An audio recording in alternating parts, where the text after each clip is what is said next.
श्री स्वामी समर्थ. श्री गुरुदेव दत्त. श्री गुरुचरित्र अध्याय 13. विप्राच्या उदरदुखीचे निरसन. सायनदेवाला वरदान. श्री गुरुदेव दत्त परब्रह्माने नमः. श्री गणेशाय नमः. शिष्य शिरोमणी नामधारकाने सिद्ध मुनींच्या चरणाला वंदन करून विनवले, हे पूजनीय गुरुवर्य, हा भवसागर पार करावयास आपण समर्थ आहात. आपण सर्व गुण संपन्न व सद्गुरुनाथ श्री नरसिंह सरस्वतीच्या प्रसन्नतेला अहर्य आहात. आपण आतापर्यंत श्री गुरुचरित्र उत्तम रीतीने व सविस्तर निरूपिले आहे. अतिगुह्य असलेले ज्ञान सुद्धा प्रकाशित केले. माझे मन श्री गुरूंच्या चरण कमलांवरच स्थिरावेल असा अनुग्रह आपण केला आहे. नित्य, अखंड, अद्वितीय, अनूह्य, अजित्य, अद्यांतरहित, अचल असलेले एकमेव परब्रह्मातत्व समस्त जगात व्यापक आहे. याची जाणीव आपण मला करून दिली. केवळ आपल्याच कृपेने व एकाग्र चित्तेने श्री गुरुचरित्र श्रवण करणे मला साध्य झाले. आपण ज्ञान प्रकाश दर्शवित मला सन्मार्गावर नेत आहात. गुरूंचे निजरूप समजून शुद्ध ज्ञान प्राप्त केल्याविना योगायाग, त्याग, साधना, दान, धर्म व इतर धार्मिक विधी कधीही केल्या तरी ते निरर्थक ठरते, हे मी जाणले आहे. दारिद्र्य, दुःख आणि इतर अनेक समस्यांनी ग्रासलेला मी आपल्याला भेटेपर्यंत खूप कष्ट भोगत होतो. आपण मला श्री गुरूंच्या निज स्वरूपाची व महंतेची जाणीव करून दिली. त्याचे परिणाम स्वरूप माझ्या मनाला पूर्ण शांतता लाभली. अनादी, प्राचीन, अत्यंत गहन सृष्टी रचनेच्याही पूर्वी असलेले गुरुतत्वामध्ये माझे मन स्थिर झाले आहे, जे आजही प्रचलित आहे व भविष्यातही आचरणात राहणार. निरंतर गुरूंचे भजन स्मरण करावे असा सद्भाव माझ्यामध्ये जागृत झाला आहे. संतुष्ट झालेला मी आजीवन श्री गुरु सेवेत राहण्याची एकच कृपा इच्छितो. मी अजून काही मागत नाही. गुरुस्मरणच माझ्या जीवनाचा श्वास आहे. आता माझे मन केवळ श्री गुरुचरित्रातच लीन आसक्त झाले आहे, जी एक दुर्मिळ सिद्धी आहे. आपण माझ्यावर केलेला हा सर्वात मोठा उपकार आहे. मी अनेकानेक जन्म घेऊनही गुरु ऋणाची परतफेड करू शकणार नाही. आतापर्यंत केलेल्या श्री गुरुचरित्राच्या श्रवणाने मला पूर्ण समाधान झाले नाही. मी अजूनही अतृप्त आहे. निरंतर श्री गुरु कथामृताचे सेवन करावे अशी माझ्या मनात अभिलाषा साठलेली आहे. संपूर्ण श्री गुरुचरित्र ऐकावे या उत्कट इच्छेने मी त्रस्त होऊन अस्वस्थ झालो आहे. कृपया आपण माझ्या मनाचा दाह शमन करा व श्री गुरुचरित्राचा पुढील भाग सविस्तरपणे सांगा. अनंत असे श्री गुरुचरित्र निरूपण करण्याच्या उद्देशाने सिद्धमुनी नामधारकाला म्हणाले, हे माझ्या प्रिय शिष्या, श्री गुरुचरित्र सर्वसमावेशकतेने श्रवण करण्याची तुझी मनपूर्वक इच्छा जाणून मी संतुष्ट झालो आहे. या जगात कुठेही सफलता व यश मिळण्यासाठी प्रबळ इच्छाशक्ती आवश्यक आहे. जीवनातील प्रत्येक गोष्ट साध्य करण्यासाठी हे साधन आहे. सुदैवाने तुला ती इच्छाशक्ती पूर्वपुण्याईमुळे लाभली आहे. तुझी साधना, पूर्वपुण्याई प्रयत्न तुला फळ देत आहे. त्यामुळे तुला ही संधी लाभली आहे. धैर्य, स्वप्रयत्न, उत्साह, प्रामाणिकता, कष्टाळूपणा व अन्य सकारात्मक गुण ज्याच्या पाशी आहे त्याला परमेश्वर सहाय्य करतो. तुला गुरु स्वरूपाचा व गुरु महिमेचा परिचय झाला आहे. तूच निज गुरु भक्त आहे. तू निश्चित गुरूंच्या सहाय्याने हे भवसागर नामक महासागर पार करणार, असे आनंदाने सांगत नामधारकाच्या मस्तकावर आपला वरद हस्त ठेवून त्याला आशीर्वाद दिला. श्री गुरुचरित्र विस्ताराने सांगण्याची सिद्ध मुनींचीच इच्छा असल्याने नामधारकाला उद्देशून ते पुढे म्हणाले, नामधारका, माधव सरस्वतीला ज्ञान दीक्षा दिल्यानंतर श्री गुरु काही काळ प्रयागामध्येच वस्ती करून राहिले. तिथे त्यांची कीर्ती सर्वत्र पसरली. अधिकाधिक लोकांना ते मानवी रूपात अवतारी पुरुष असल्याचे समजले. त्यांच्या महिमेने प्रभावित होऊन प्रयागातील अनेक मुनीवर श्री गुरूंच्या पवित्र चरणी शरण आले व त्यांचे शिष्यत्व पत्करले. त्यात माधव सरस्वती हे प्रथम व प्रमुख होते. उर्वरित 6 शिष्य बाल सरस्वती, कृष्ण सरस्वती, उपेंद्र सरस्वती, सदानंद सरस्वती, ज्ञानज्योती सरस्वती व 6वा सिद्ध नामक मी स्वतःच आहे. श्री गुरूंना अगणित शिष्य होते जे उत्तमोत्तम श्रेणीचे होते. पुढे श्री गुरु आपल्या शिष्यांसोबत प्रयागातून निघून दक्षिणेकडे प्रयाण करते झाले. मार्गातील अनेक तीर्थक्षेत्रांना भेटी देत त्यांना पुनीत करीतच आपल्या जन्मस्थानी करंजी नगरी पोहोचले. तिथे पूर्वाश्रमीच्या मातापित्यांनी, 4ही बंधूंनी, भगिनींनी, नातेवाईकांनी, ग्रामवासियांनी गुरुदर्शन घेऊन पूजा करून त्यांना मनोभावे वंदन केले. सर्व ग्रामस्थांनी आपापल्या घरी येऊन भिक्षा स्वीकारावी अशी विनवणी केली. अत्यंत अल्पावधीतच सर्व ठिकाणी भेट देणे शक्य नसल्यामुळे श्री गुरूंनी योग मायेने अनेक रूपे धारण करून एकाच वेळी सर्वांच्याही घरी भेट देऊन भिक्षा स्वीकारून सर्वांना अनुग्रहित केले. ही अद्भुत लीला पाहून सर्व ग्रामस्थ आश्चर्यचकित झाले. हा काही मनुष्य नसून कार्य साधनेसाठी यतिवेशात असणारा नारायण अवतारी प्रत्यक्ष शंकर त्रिमूर्ती स्वरूप आहे असे आपापसात विभिन्न रीतीने बोलत होते. त्यांना असे वाटले की जर श्री गुरूंना केवळ मानव म्हणून समजले तर त्यांच्यासाठी यमलोकीचे द्वार उघडले जाईल व त्यांना निश्चितच तेथे स्थान मिळेल. त्यानंतर माता पित्यांनी श्री गुरूंची मनपूर्वक पूजा केली. श्री नरसिंह सरस्वती गुरुजींनी त्यांना श्रीपाद श्री वल्लभ रूपात दर्शन दिले. तेवढ्यात त्यांच्या मातेला पूर्वजन्माची स्मृती आली व तिने तिच्या पतीला सांगितले की श्रीपाद गुरूंनी स्वतःच्या त्यांच्या वंशात नरसिंह सरस्वतीच्या रूपात जन्म घेतला आहे. ती श्री गुरुचरणी नतमस्तक झाली. तिचा असा विश्वास होता की पूर्वजन्मी निष्ठेने आचरलेल्या शनिप्रदोष व्रताचे फळ तिला मिळाले आहे. त्याबद्दल तिने भोळा शंकर चंद्रमौळीला कृतज्ञता व्यक्त केली. नंतर पती समवेत श्री गुरूंचे चरण स्पर्श करून अत्यंत मनोभावे त्यांची पूजा केली व चरण धरून म्हणाली, हे सद्गुरुनाथा, त्रिमूर्तीचे सर्व गुणधर्म गुरुमध्ये अंतर्भूत असल्याने वेद पुराण घोषित करतात. ही गुरुच परब्रह्म आहेत. वेद पुराण घोषित करतात की गुरुच परब्रह्म आहेत. शरणागत भक्ताला भवसागर पार करून त्यांचा उद्धार करणारे स्वामी आपण आहात. आपणच सद्गुरू होऊन देवतांना देवत्व प्रदान करतात. त्याचप्रमाणे आम्हालाही इहपर उत्कर्षासाठी आशीर्वाद द्या. आपल्या मायामय दुर्गम अशा प्रपंचात आम्ही त्रासदायक जीवन जगत आहोत.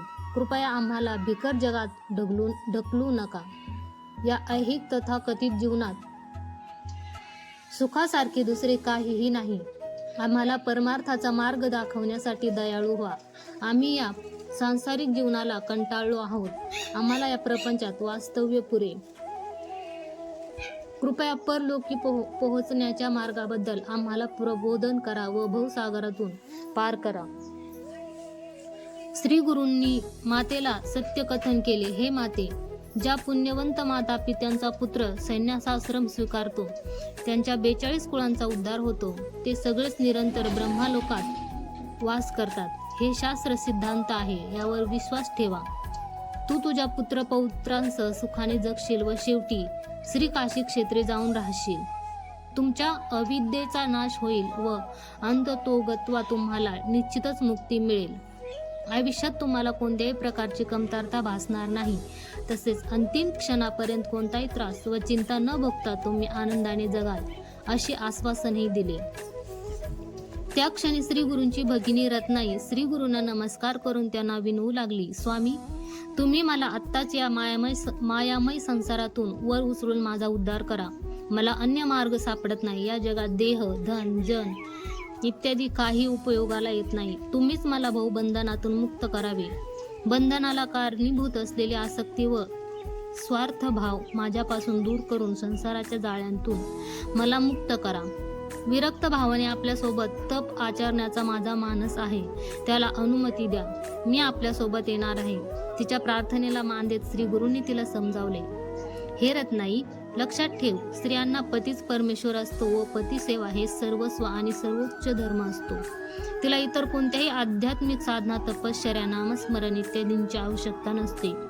शुद्ध अंतःकरणपूर्वक केलेल्या पतिसेवेमुळेच बायकांना धर्म, अर्थ, काम, मोक्ष असे चतुर्विध पुरुषार्थ सुलभतया प्राप्त होतात. भवसागर पार करण्याचा हा अत्यंत सुलभ मार्ग आहे. पतिसेवेमुळेच सर्व देव तृप्त होतात. मृत्यूनंतर उन्नत पदासाठी तू पात्र होशील. तू उगाचच व्यथा करू नकोस. तपश्चर्या करण्याच्या पूर्वीच तू तुझे संचित पाप भोगून तुला ते संपवावे लागेल. अन्यथा तपश्चर्याचे फळ पूर्णपणे मिळत नाही.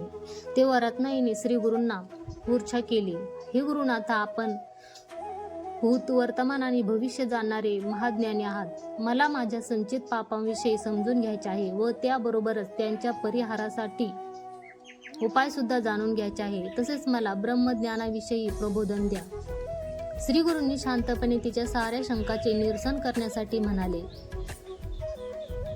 हे प्रिय भगिनी, तू गत जन्मी विनाकारण एका गायीला लाथ मारली होती. या दोषामुळे तुझ्या सर्वांगाला कुष्ठरोग होईल. तसेच एका अनन्य सौहार्दपूर्ण जीवन जगणाऱ्या दाम्पत्यामध्ये तू भांडण लावून दिले होतेस. त्या पापामुळे तुझा पती तुझा त्याग करेल आणि संन्यासी होऊन तपाचरणासाठी निघून जाईल. श्री गुरूंच्या मुखातून तिच्या प्रारब्धाविषयी कळल्यानंतर ती अत्यंत उदास व निराश झाली. ती गुरुचरण कमलावर लोळू लागली. येणाऱ्या संकटापासून आपले रक्षण करा व आपला शीघ्र उद्धार करावयास तिने श्री गुरूंचे चरण घट्ट धरून विनवले. तेव्हा श्री गुरु म्हणाले, तू दुःख करण्याचे अगत्य नाही, कारण हे सारे दोष वृद्धापसमयी तुला बाधतील, त्यापूर्वी नाही. सध्या तुला पतिवियोग होणार नाही, त्याआधी तुझा संसार सुखाचा होईल. तुझे सुखमय शांतीपूर्ण जीवन जगू शकाल. पतिवियोग तुझ्या वृद्धापकाळात होईल, तेव्हा तुझा नवरा संन्यासी जीवन जगण्यासाठी तुला सोडून देईल. पुढे येणाऱ्या सर्व संकटामुळे तू आध्यात्मिक जीवनाकडे उद्युक्त होशील. तेव्हा तुला पुन्हा आमचे दर्शन होईल आणि तुझ्या सर्व शंका, कुष्ठरोग, व्याधी समेत सारे पाप नाश होऊन तू निष्कलंक होशील. तुझ्या आयुष्याच्या प्रवासात उत्तम परिवर्तन घडेल. तुला उत्तम गती लाभेल व तुझा वंश भाग्यवंत होईल. दक्षिण प्रांती भीमा अमरजा संगमावर पुराण प्रसिद्ध असे गाणगापूर क्षेत्र आहे. त्या भीमातीरी सर्वव्यापी दोष निवारण, पापहारक असे पावनकर पाप विनाशी तीर्थ आहे. जेव्हा कुष्ठरोगाने तू पीडित होशील तेव्हा तिथे सेवा करून कृतार्थ हो. अशा प्रकारे तिला सल्ला देऊन श्री गुरु आपल्या शिष्य वर्गासोबत गोदावरी नदीचे उगमस्थान व महामहिमा असलेल्या त्र्यंबकेश्वर क्षेत्री आले. तिथून मग नाशिक क्षेत्री पोहोचले. आता मी तुला नाशिक क्षेत्राचा महिमा संक्षिप्तपणे सांगतो. एकदा सकल मुनिगण एकत्रित येऊन चिंतन करू लागले. भगवान शिवशंकर आपल्या जटेत गोदावरी तीर्थाला निरंतर धारण करून आहेत, पण भूतलवासियांना मात्र त्याचा काहीही उपयोग होत नाही. ते पवित्र तीर्थ ब्रह्मांडात प्रवाहित होणार असे केले पाहिजे. तदनंतरच आम्ही सर्व त्या तीर्थामध्ये स्नान करून परिशुद्ध होऊ शकतो. त्यासाठी काहीतरी उपाययोजना करून ते भूमीवर आणले पाहिजे. दरम्यान गौतम मुनी तेथे तपाचरण करीत होते.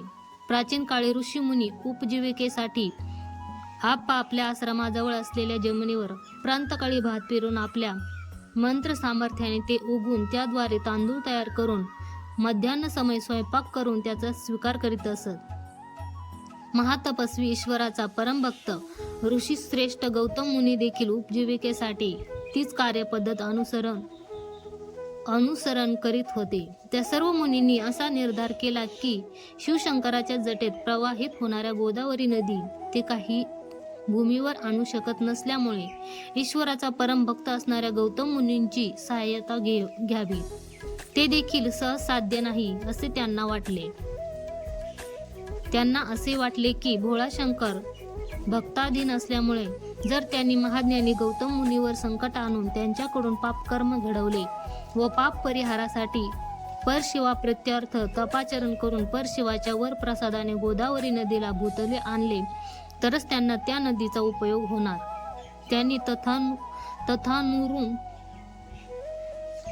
तथानुरूप योजना आखली.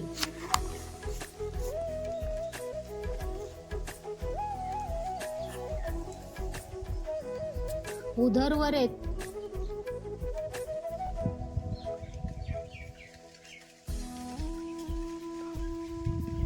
या गतिर्योगयुक्तांना मुनी नामू ध्वरेत सा गती सर्व जंतूंना गौतमी तीरवासी नाम.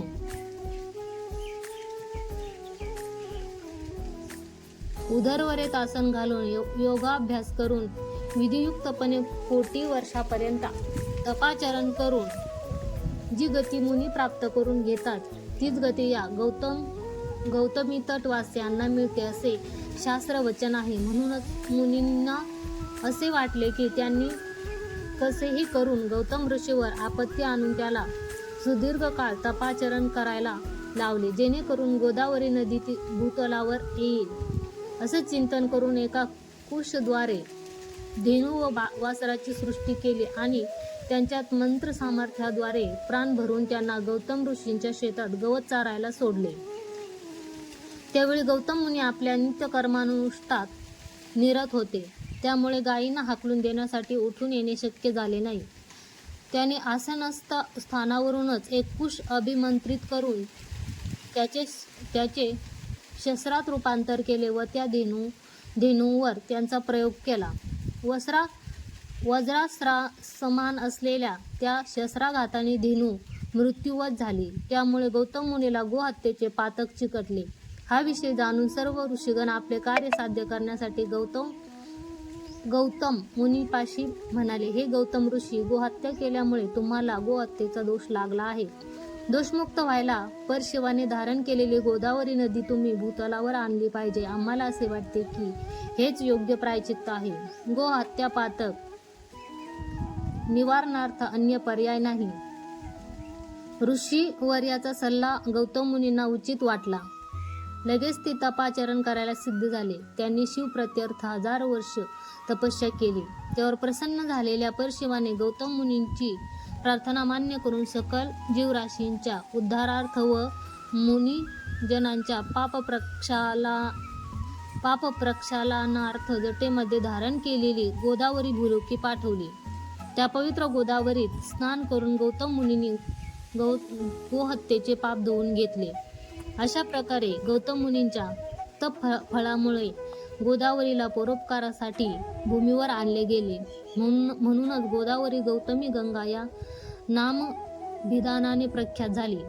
सर्व ऋषीगण देखील अत्यानंदाने त्या नदीत स्नान करून पवित्र झाले. गौतमी नदीची महिमा अवगत असल्यामुळे श्री गुरूंनी त्र्यंबकेश्वर क्षेत्री आगमन केले. पुढे लोककल्याणाकरता मंजरिका क्षेत्री प्रयाण केले. तेथे माधवारण्य नामक एक विख्यात मुनी श्री नरसिंह मूर्तीची आराधना मनोमन करीत असे व नित्य मानस पूजा करीत असे. श्री गुरूंचे दर्शन झाल्यावर त्याला आपल्या मानस पूजेतील श्री नरसिंहदेवच नरसिंह सरस्वती असल्याचे भासले. ते पाहून माधव मुनीला आश्चर्य झाले. आपले आराध्य श्री नरसिंहदेव व श्री गुरु कुणी भिन्न विभिन्न नाहीत याची जाणीव त्याला झाली.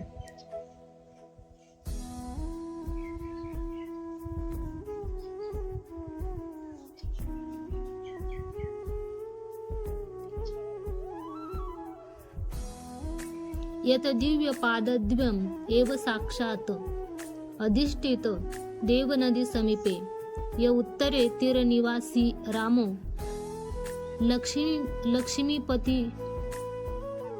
लक्ष्मीपती सत्व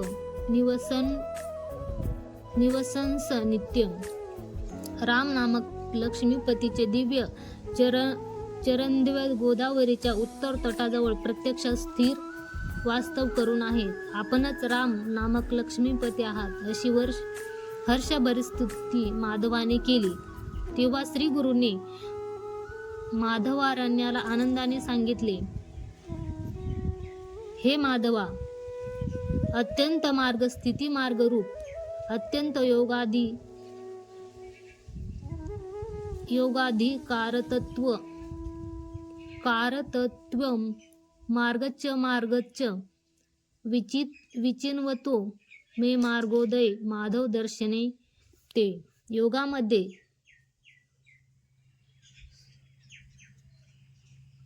संहती मार्ग, सृष्टी मार्ग आणि स्थिती मार्ग असे 3 प्रकारचे मार्ग आहेत. अत्यंत आसक्तीने शोध करीत असलेला स्थिती मार्ग मी तुला दाखवतो असे सांगून त्याला निज असलेला अभ्युदयकारक मार्ग दाखविला व त्याला आपले निजरूपी दर्शविले. तेव्हा माधव अरण्य संतुष्ट होऊन मानव रूपात प्रकट झालेल्या विश्वतारक जगत उद्धाराला हात जोडून विनम्रतेने म्हणाले, हे विश्व पालका, विश्वज्योती स्वरूप, आपण मानव रूपात अवतार घेऊन आज मला आपल्या पवित्र चरण दर्शनाचे भाग्य दिले आहे. आपल्या सानिध्यामुळे मी परिशुद्ध व कृतकृत्य झालो. अशा प्रकारे अनेक विधी त्यांचे स्तवन केले. श्रीगुरूंनी त्याचा मंत्र सिद्धीला जाईल व त्याला ब्रह्मलोक लाभेल असा आशीर्वाद दिला आणि शिष्यांसमवेत तिथून निघून गोदा तटाकवरील वासब्रह्मेश्वर नामक महाक्षेत्री पोहोचवले. एक दिवस श्री गुरु आपल्या शिष्यांसह नदीमध्ये स्नान करीत असताना तेथे एका ब्राह्मणाचे आगमन झाले. तो विपरीत पोटदुखीमुळे व्याकुळ झाला होता.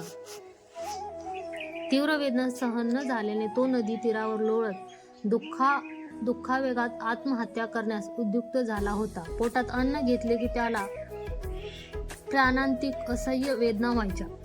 इतरांना अन्न हे पुरब्रह्म असले तरी त्याला मात्र अन्नच वैरी होते. उपवासात राहून अत्यल्प फलाहारच त्याचा जगण्याचा मूळ स्रोत होता. पोटदुखीला घाबरून अनिच्छेने काहीतरी तो अल्प प्रमाणात अन्न सेवन करीत असे. पण त्याच्या आदल्या दिवशी त्या ब्राह्मणाने महानवमी तिथीला उत्सवानिमित्त यथेच्छ मिष्टान्न सेवन केले होते. त्याआधी सुमारे महिनाभर अन्न ग्रहण न करता तो उपवास करत होता. त्यामुळे त्याला उदरपीडा उद्भवली होती व ती त्याला उभेही राहू देत नव्हती. वेदना सहन न होता मरणच सुक्त परिहार आहे असा विचार करून गंगेमध्ये प्राणत्याग करण्यासाठी तो सिद्ध झाला. पोटाला एक मोठा दगड बांधून भगवान शंकराचे स्मरण करीत तो म्हणाला, हे देवा, माझे जीवन कुणालाही प्रयोजन झाले नाही. आजपर्यंत मी भुभार होऊन जीवन जगलो. बहुतांश गतजन्मी मी पापकर्माचे अनुसंधान केले असावे. गुरूंची साधू संतांची निंदा केली असावी. आई वडिलांचे मन दुखावले असावे. आई वडिलांना सोडून पत्नीसोबत वेगळा संसार केला असावा. पवित्र गोमातेचा वध केला असावा. गायगुरांना वैरण कमी घातली असावी. ईश्वराची पूजा यथोक्तपणे केली नसावी. दान धर्म केले नसावे. ब्राह्मणाचे अन्न अपहरण केले असावे. परलोकांचा विश्वासघात केला असावा. मी वधूवराची हत्या देखील केली असावी. भोजन समयी असलेल्या अतिथींचा सत्कार केला नसावा. त्याचे फलस्वरूप मला व्याधी रूपाने ही शिक्षा मिळाली असावी. असे तो त्याच्याकडून अनेक पापकर्मे अपराध केले असावेत. ह्याची कल्पना करीत त्याच्या परिहाराला एकमेव अंतिम मार्ग म्हणजे अतिशीघ्र आत्महत्या करणे असा निर्धार करून नदी किनारी आल्या वेळी तेथे श्रीगुरूंचे आगमन झाले. ते पाहता क्षणी करुणाळू गुरुजींनी त्याला आपल्या समीप घेऊन येण्यासाठी शिष्याला पाठविले, परंतु तो येण्यास सज्ज होईना. शेवटी शिष्याने बळजबरीने त्याला गुरुपाशी आणले. प्रपंचात भाग्यहीनांपासून भाग्यवंतापर्यंत सर्वांना गुरु हाच एकमेव आश्रय बंधू व देव आहे. तेव्हा श्री गुरुंनी त्याला म्हणाले, हे ब्राह्मणा, आत्महत्या हे घोर पाप आहे. असे कोणते दुःख आहे ज्यामुळे तू प्राणत्याग करण्यास उद्युक्त झालास? तेव्हा ब्राह्मणांनी त्यांना सांगितले, हे महात्मन, मी भुभार होऊन जगत आहे. मला लाभलेल्या नरजन्मासारख्या भगवंताच्या दुर्मिळ देणगीचा कुणालाही उपयोग न होता व्यर्थ आहे. गुरुवर्य, पृथ्वीवरील प्रत्येकासाठी अन्न हे जीवनाचे सार आहे, परंतु माझ्यासाठी ते वैरी आहे. अधूनमधून अत्यल्प अन्न स्वीकारले तरी असह्य उदरपीडा उद्भवते व मी तडफडत असतो. म्हणूनच मी क्वचितच अन्न ग्रहण करतो, पण माझी उदरपीडा काही मला सोडत नाही. अन्नाशिवाय मी कसे जगू? अशा स्थितीत आत्महत्येचा विचार माझ्या मनी आला. तोच एक अंतिम उपाय आहे असे समजून मी त्यासाठी उद्युक्त झालो. त्याच्यावर दया करून श्री गुरूंनी त्याला उपदेश दिला. हे ब्राह्मणा, आता तू तुझ्या उदरपीडेची चिंता सोड. तुझी उदरपीडा गुणमुख होईल असे औषध देतो. त्याचे सेवन कर आणि उदरपीडेतून मुक्त हो. तू भय संशय सारे त्यागून पोटभर मनसोक्त जेवण कर. ब्राह्मणाला अत्यानंद झाला. आपण जे सांगाल ते करू असे त्याने गुरूंना वचन दिले व गुरु व भक्तिभावाने त्यांच्या चरणावर साष्टांग वंदन केले. त्याच क्षणी तेथे एक ग्रामाचा अधिकारी असलेला कौंडिन्य गोत्रीय ब्राह्मण नदी स्नानासाठी आला. गुरूंना पाहून त्यानेही त्रिकरणपूर्वक भक्तीने पावन कर श्री गुरुचरणांना वंदन केले व श्री गुरूंना परिचय करून दिला. तो म्हणाला, हे गुरुनाथ, मी कारंजी ग्रामाचा रहिवासी आहे. माझे नाव सायनदेव आहे व मी कौंडिन्य गोत्रच आहे. उदरभरणासाठी प्रदेशाच्या राजाच्या नियुक्तीप्रमाणे मी ग्रामाधिकारी म्हणून कार्यरत आहे. अनायासे गुरु दर्शन भाग्य मिळाल्याने मला अत्यंत आनंद झाला आहे. मी अत्यंत भाग्यशाली आहे.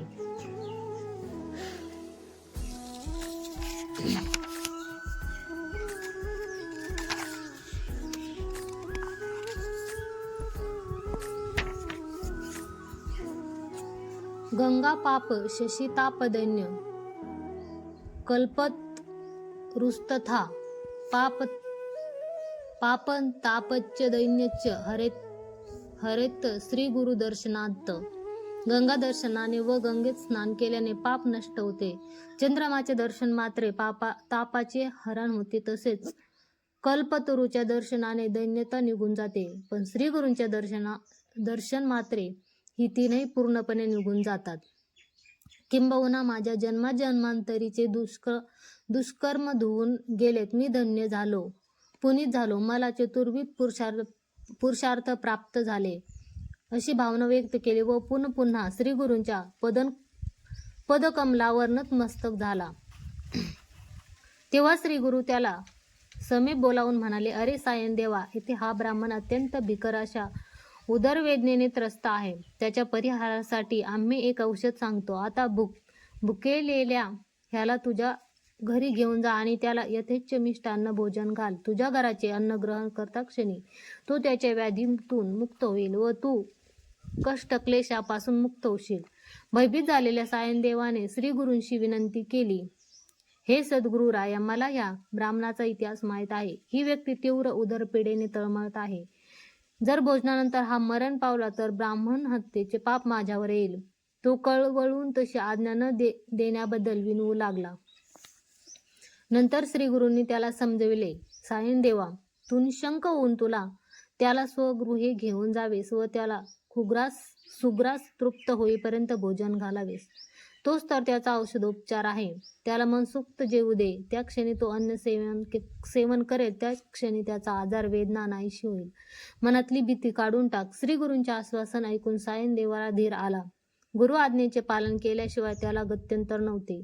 श्री गुरूंनी देखील आपल्या शिष्यांसमवेत आपल्या घरी पदार्पण करून भिक्षा स्वीकारण्याची कृपा करावी व आपल्याला अनुग्रहित करावे अशी तीव्र इच्छा त्याने प्रदर्शित केली.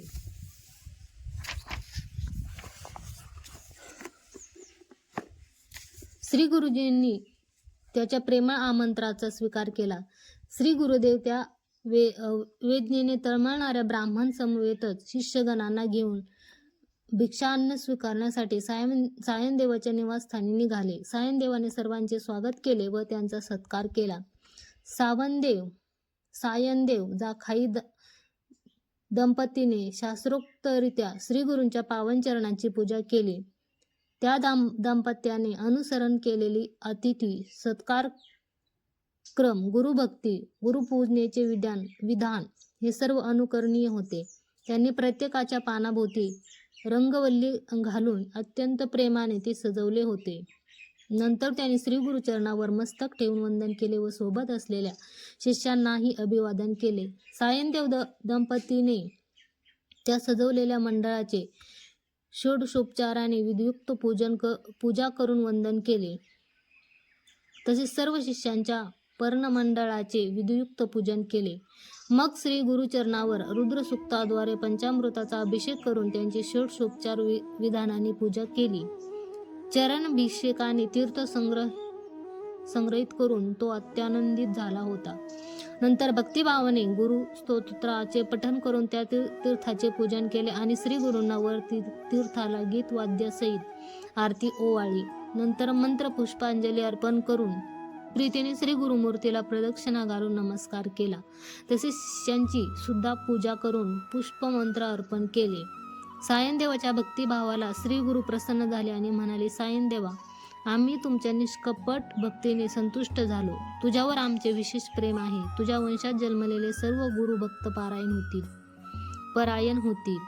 गुरुभक्त गुरुसेवेचे मर्म जाणलेले तुम्ही पुत्र, पौत्र, धनधान्य, सुखसंपत्ती, ऐश्वर, समृद्धी, कीर्ती, आनंद हे सर्व मिळून दीर्घकाळ जगून अंततोगत्वा सद्गती प्राप्त करून घेणार.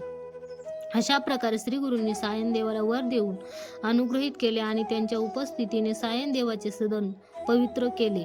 नंतर सायनदेवाने श्री गुरूंना, त्यांच्या शिष्यांना, उदरपेढा असलेल्या ब्राह्मणाला व इतर उपस्थित असलेल्या सर्वांना बोलावून सर्वांनाही आपोषण घालून मिष्टान्न वाढवले. श्री गुरूंनी सर्वांबरोबर प्रीतीने अन्न ग्रहण केले.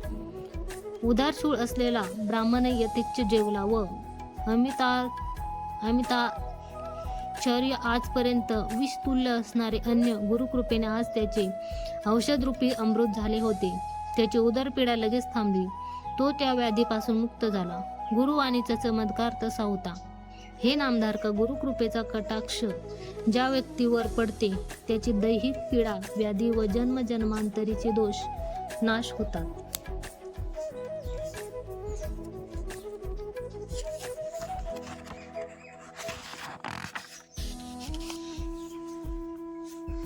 आणि संसार नामक व्याधीतून ती व्यक्ती मुक्त होते हे निश्चित. गुरुकृपेने समस्त मनोरथ पूर्ण होतात. गुरूंचा अनुग्रह नसला तर ज्ञान दुर्लभ असते, असे सिद्ध मुनींनी नामधारकाला सांगितले.